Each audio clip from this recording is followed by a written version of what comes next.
just like Princess can be catered to your needs. Determine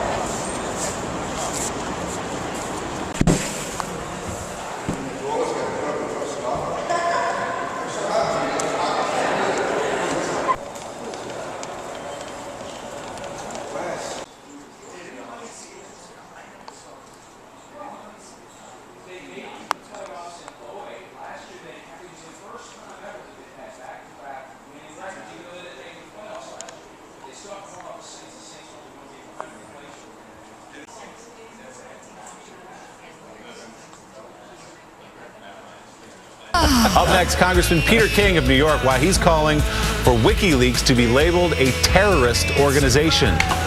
Congressman King next.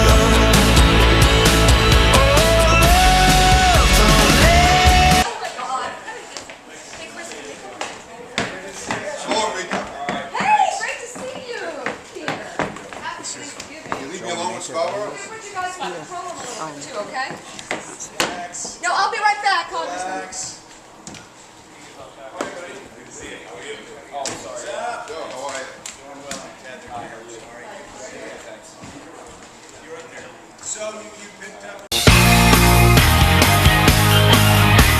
Welcome back to Morning Joe. 39 past the hour. With us now, Republican Congressman Peter King of New York. He serves on the House Committee on Intelligence and Homeland Security. Good day to have you in. Peter, how does a private first class get access to all of these documents? State Department documents.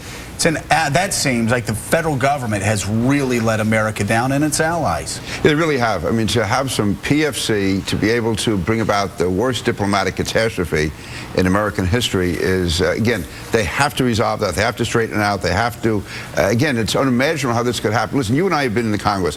Right. I'm on the Intelligence Committee, the Homeland Security Committee. I go in for a briefing. I have to hand over my cell phone. I go in behind 2 locked doors. I sit down. Whatever I write down. I was going to say, I never had access to this. You are now chair. You're going to be chairman again. Right. You never had access to this type of material. No, like a private first class does? No, and if I just take notes, they're taken from me and put in a safe behind 2 locked doors. Yeah, this is incomprehensible how this was allowed to happen. You're calling for fairly dramatic action here, which is you'd like WikiLeaks to be designated as a foreign terrorist organization. What would that mean? Let me first of all, the benefit of that is we would be able to seize their assets and we'd be able to stop anyone from helping them in any way, whether it's making contributions, giving free legal advice, or whatever. It would also, I believe, strengthen the Secretary of State's hand in dealing with foreign nations as far as trying to get them extradited, try to get them to take action against them. Either we're serious about this or we're not. And I know people may think this is a bit of a stretch, but I analogize it to the RICO statute, where they had a pretty narrow definition of criminal enterprise at the beginning. By now, that's been expanded quite a bit to deal with contemporary problems.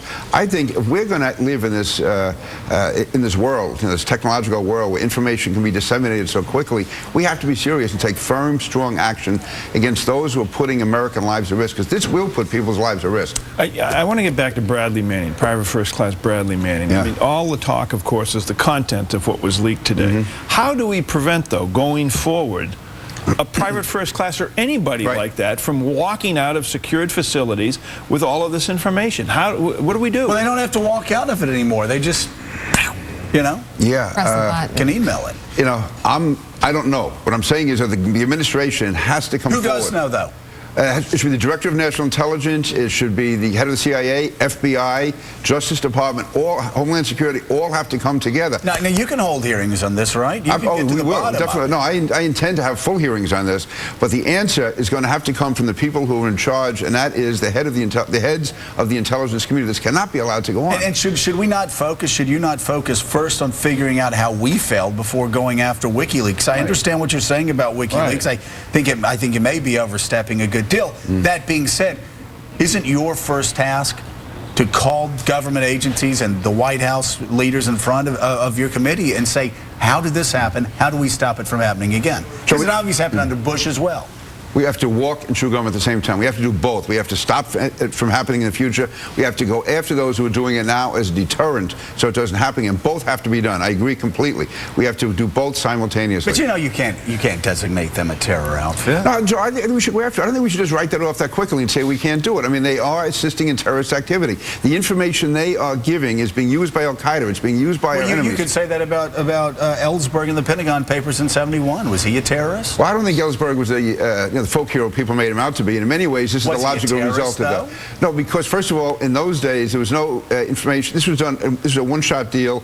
There were no terrorist organizations per se. We're talking about a couple of countries then. We're talking about North Vietnam. We're talking about China. Right. Now we're talking about terrorist groups all over the world, especially what this is going to do to us in Yemen and Pakistan and Saudi Arabia, where the most sensitive negotiations are going on, where American lives are definitely on the line. Okay. Also, the Ellsberg papers didn't disclose any sources. What you have here now in these cables, they're going to be going through with a magnifying glass foreign intelligence agencies, and something that seems innocuous, it's in a cable on a certain date in a certain year, they'll be able to trace that back. How did we find that? Who gave them to us? Was it a source in their government? So let's talk about one of the issues that came up. Mike, you were talking about $53 million. Is that right? $52 million. The vice president of Afghanistan goes to the United Arab Emirates. He takes a suitcase with $52 million in cash, his money, transports it to the United Arab Emirates. That's, in effect, I think, our money in Afghanistan. We have young men and women dying in Afghanistan today, supposedly to create a government that can relate to the people of Afghanistan and govern effectively. What does this say about our role in Afghanistan? How much are people stealing from us, in addition to the lives they're stealing from us? Listen, this is not a Jeffersonian democracy. There is corruption. There's no doubt about it. There's money being stolen. What I am trying to find in Afghanistan is a reasonably stable government. It's not there. It may be there. You're not going to find it. Joe, I'm not that certain. I have been there. I mean, it was just to make me the expert, but I've been there, and there are people on the ground who do believe there are people in the government we can work with. And remember, even though the government may not be Karzai one of popular, those people?